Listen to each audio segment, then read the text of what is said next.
নমস্কার, বৌরানী হেসেলে সবাইকে স্বাগত। আজ আবারও একটি নতুন ভিডিও নিয়ে আপনাদের সামনে হাজির হয়ে গেছি। চলুন দেখে নেওয়া যাক আজকে আমি কি বানাচ্ছি। আজকে আমি একটি স্ন্যাক্স ভিডিও আপনাদের সামনে বানিয়ে দেখাবো। আজ আমি বানাবো রসগোল্লার চাট।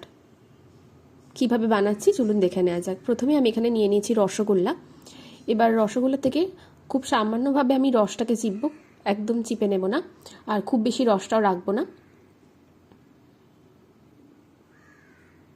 এবার রসটাকে চিপে আমি একটা প্লেটের মধ্যে নিয়ে নিচ্ছি।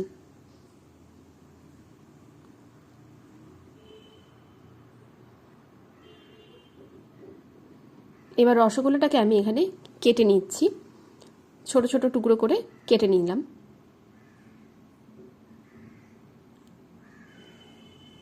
এবার প্রথমেই দিয়ে দিচ্ছি এখানে ফেটানো টক দই। চাট করতে তো অবশ্যই টক দই প্রয়োজন হয়, তো টক দই দিয়ে দিলাম।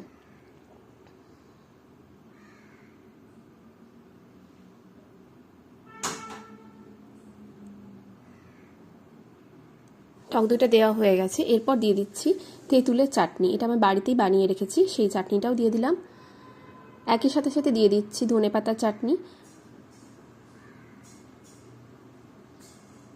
দিয়ে দিচ্ছি ব্ল্যাক সল্ট,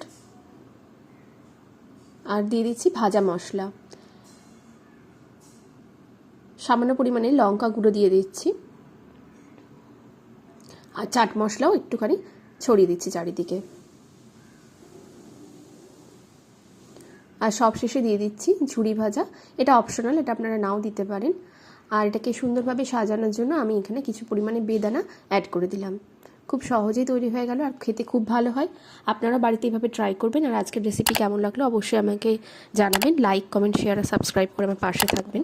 ধন্যবাদ।